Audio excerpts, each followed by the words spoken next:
And gold buyers, మీ కష్టాల్లో నమ్మకమైన మీ ఆత్మీయ నేస్తం.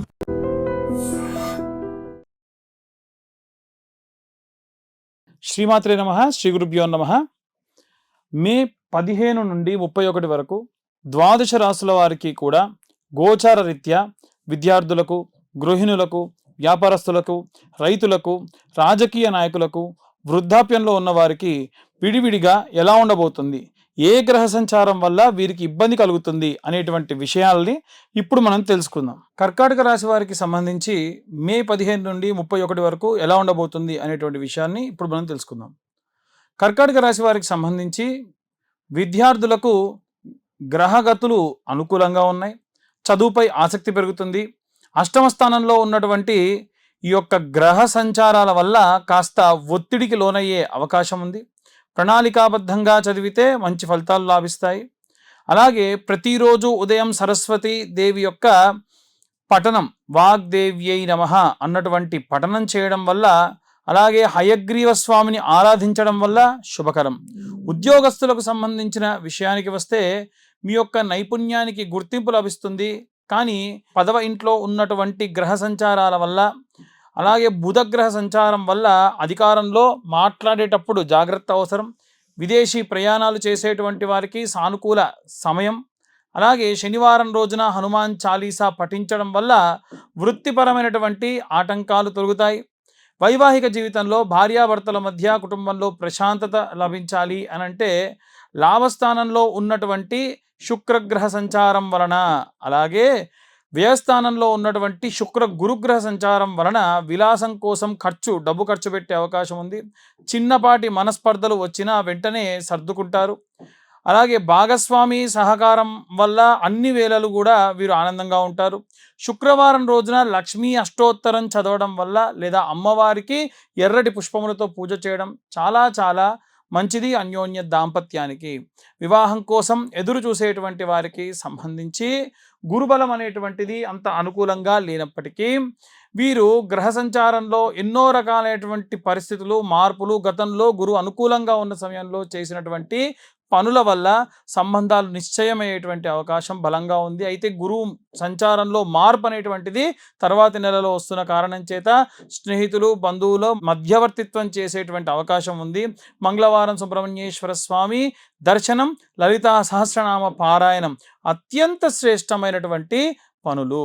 ఇక రైతులకు సంబంధించినటువంటి విషయానికి వస్తే గనక వ్యవసాయ రంగానికి సంబంధించి చాలా లాభసాటిగా ఉంటుంది. కొత్త వంగడాలు లేదా సాగు పద్ధతుల వల్ల ప్రయోజనం పొందే అవకాశం ఉంది. భూమి కొనుగోలు లేదా అమ్మక విషయంలో చాలా జాగ్రత్త వ్యవహరించాలి. పశు పోషణ చేసేటువంటి వారికి కలిసి వస్తుంది. భూపుత్రుడైనటువంటి అంటే భౌముడైనటువంటి కుజుడి యొక్క అనుగ్రహం కోసం అంగారక స్తోత్రం అనేటువంటిది ఉంటుంది.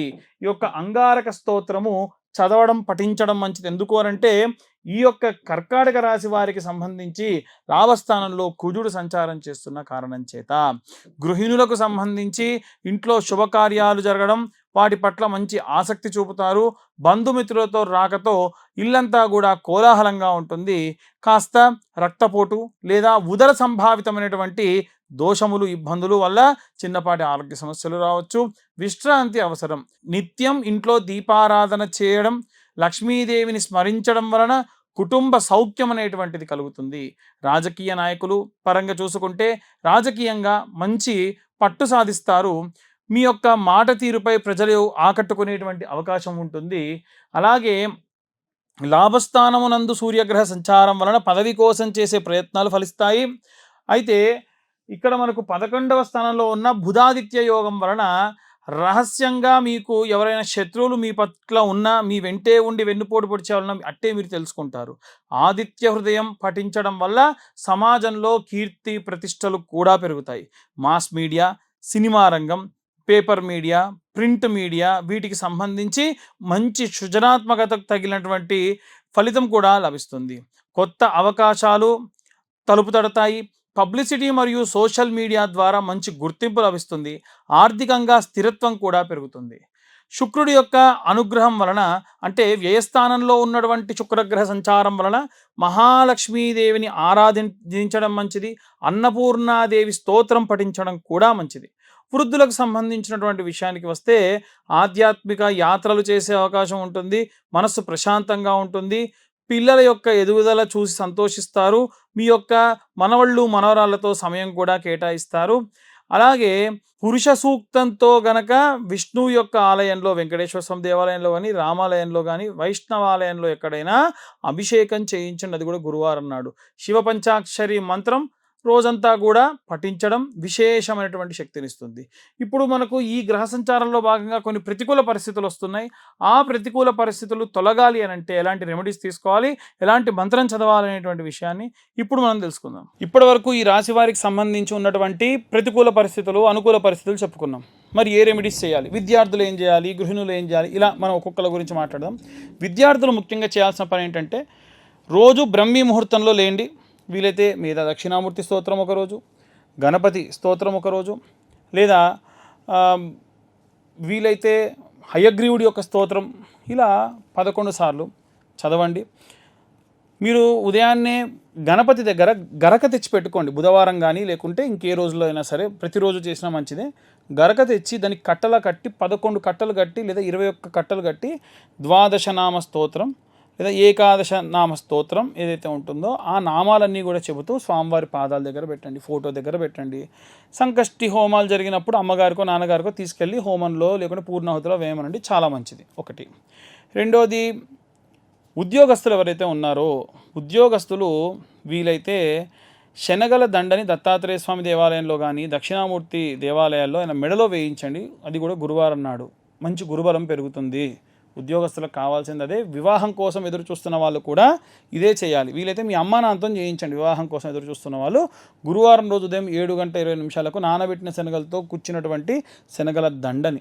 అలాగే గురుగ్రహానికి సంబంధించి జపం కూడా చేయించుకోండి. ఈ యొక్క ఉద్యోగస్తులు అలాగే వివాహం కోసం చూస్తున్న వాళ్ళు, డైవర్స్ అయ్యి మళ్ళీ కలవాలనుకునే వాళ్ళు కూడా ఈ యొక్క రెమెడీ పాటించవచ్చు. అలాగే ఎవరైతే గృహిణులు ఉంటారో వారు నిత్యము కూడా శ్రీమాత్రే నమః అన్న పారాయణం చేయడము, గడపకు పసుపు పెట్టడం, రోజు స్నానం చేయకుండా ముందు స్లేపం చేయకండి. మీరు స్నానం చేసిన తర్వాతకే ఊడవడం కూడా చేయాలి. స్నానం చేయకుండా చీపురు పడితే కూడా జ్యేష్ఠాదేవికి నచ్చదు. ఏదో రకమైన నష్టము, లాస్ అనేది జరుగుతుంది. సింపుల్ పని కదా. లేవగానే కాలకృత్యాలు తీర్చుకొని స్నానం చేసిన తర్వాతకే ఇల్లు ఊడవండి, లేకుంటే అస్సలు మంచిది కాదు. మళ్ళీ చాలాసార్లు చెప్పాను, ఇప్పుడు చెప్తున్నాం.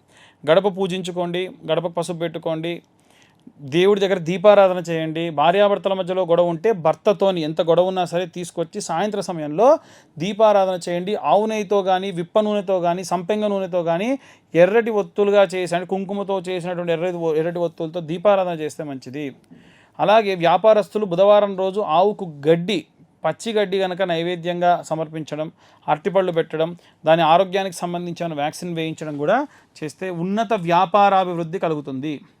ఇవే కాకుండా ఇక ఎవరైనా సరే వివాహం కోసం చూస్తున్నటువంటి వాళ్ళు ఉంటే గనక కన్యాపాష్పతం, వరపాష్పతం లాంటి హోమాలు చేయడం జరుగుతుంది. కింద నా నెంబర్ ఉంటుంది, కావాలంటే నెంబర్ కాంటాక్ట్ చేయొచ్చు. ప్రతి నెల 2వ అలాగే ఆఖరి మంగళవారంలో ఈ యొక్క కన్యావర పాష్పత హోమాలు చేస్తున్నాం. వివాహం కాని వారి కోసం ఈ యొక్క రుక్మిణి కళ్యాణం కానివ్వండి, కన్యావర పాశుపతాలు కానివ్వండి చేయించుకుంటే చాలా మంచిది. అవన్నీ కూడా మా ఆధ్వర్యంలో జరుగుతూ ఉంటాయి. ఇవే కాకుండా అవుట్ ఆఫ్ కంట్రీ వెళ్ళాలనుకునే వాళ్ళు కానీ, పొలిటీషియన్స్ కానీ ఆదిత్య హృదయం లేదా అరుణ పారాయణం చేయించడం చాలా మంచిది. రాజశ్యామల అమ్మవారికి సంబంధించినటువంటి యాగం చేయడం కూడా మంచిది. ఈ రాజశ్యామల అమ్మవారి యొక్క హోమానికి సంబంధించి పీతవర్ణం, గ్రీన్ కలర్ పంచ కట్టుకొని ఈ హోమాన్ని చేయించాలి. ఇవి కూడా ప్రతీ నెల, అంటే ఒక్క రాజకీయ నాయకులకే కాకుండా ఫారిన్ కంట్రీకి వెళ్ళాలనుకున్న వాళ్ళకి, అధికరణ సిద్ధి రావాలనుకున్న వాళ్ళకి, ప్రమోషన్స్ రావాలనుకున్న వాళ్ళు కూడా ఈ హోమాలలో పాల్గొనవచ్చు. ఇవి కూడా ప్రతీ నెల కూడా ఇవి కండక్ట్ చేసేటువంటి ఆలోచనలో ఉన్నాము.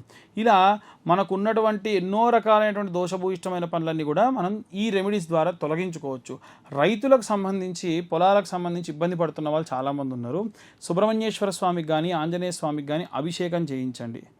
ఆంజనేయ స్వామికి అభిషేకం చేసిన జలాన్ని కొంత తీసుకొని బాటిల్లో పెట్టుకోండి. సుబ్రహ్మణ్యేశ్వర స్వామి అంటే జంటనాగులు, రావి చెట్టు వేప చెట్టు కింద జంటనాగులు ప్రతిష్ఠించుంటారు కదా, అక్కడ మీరు అభిషేకం చేసి ఆ పాలు నీళ్లు పడ్డ మట్టి ఉంటుంది కదా, ఆ మట్టి తీసుకొని ఆంజనేయ స్వామికి అభిషేకం చేసిన నీళ్లు ఈ మట్టి మీ పొలంలో చల్లుకోండి. నైరుతి మూలలో నిమ్మకాయ కోసి పెట్టండి, గుమ్మడికాయ కొట్టి పెట్టండి. బలి కుంకుమ పసుపులు వేయకూడదు, కేవలం కోసి అలా పెట్టాలంతే. దానివల్ల పంటకు ఏవైనా సరే చెడు దృష్టి దోషం అన్నీ కూడా పోతాయి. ఒకవేళ మీకు చాలా పెద్దగా ఉందనుకోండి, దాన్ని విడివిడిగా భాగాలు ఎకరం భాగాలుగా చేసుకొని ప్రతి ఎకరానికి కూడా ఈ నిమ్మకాయ జస్ట్ ఒక నిమ్మకాయ కోసి పెట్టండి. అది మీరు ఏ వారమైనా చేయొచ్చు, సోమవారం నుండి ఆదివారం వరకు ఎప్పుడైనా చేయొచ్చు. ఈ వారం చేయాలి ఈ వారం చేయకూడదు అని ఏమీ లేదు, అలా చేయండి. దీనివల్ల రైతులందరూ కూడా మంచి అభివృద్ధి చెందుతారు, బాధపడకుండా ఉంటారు. అకాలంగా ఏమన్నా జరిగేటువంటి పనులని మీకు ముందే తెలుస్తూ ఉంటాయి. వృద్ధులు ఎవరైతే ఉంటారో వారందరికీ నేను పదే చెప్పాను, విష్ణు సహస్రనామ పారాయణం కానీ అలాగే వెంకటేశ్వర స్వామి యొక్క గోవింద నామాలు కానీ చదవడం మంచిది. భార్య భర్త ఇద్దరు కూడా కూర్చొని రోజు సాయంత్రం పూట ఏదో ఒక స్తోత్రం కలిసి చదవడం వల్ల విశేషమైనటువంటి లక్ష్మీ కటాక్షం కలుగుతుంది. డబ్బు కోసం ఇబ్బంది పడుతున్న వాళ్ళకు కూడా ఇబ్బందులన్నీ కూడా పోతాయి. ఇక ఇవన్నీ కూడా గోచార రీత్యా చెప్పేటువంటి విషయాలు మాత్రమే. ఇన్ డీటెయిల్గా జాతకం కావాలనుకున్న వాళ్ళు మీ పేరు, మీ date of birth, time, place కింద ఉన్న నెంబర్కి వాట్సాప్ చేస్తే డీటెయిల్డ్గా 60-70 పేజీల్లో జాతకం మీకు చాలా విపులంగా ఇవ్వడం, తర్వాత డీటెయిల్గా దాని గురించి మాట్లాడడం కూడా జరుగుతుంది. సర్వే జనా సుఖినో భవంతు. స్వస్తి.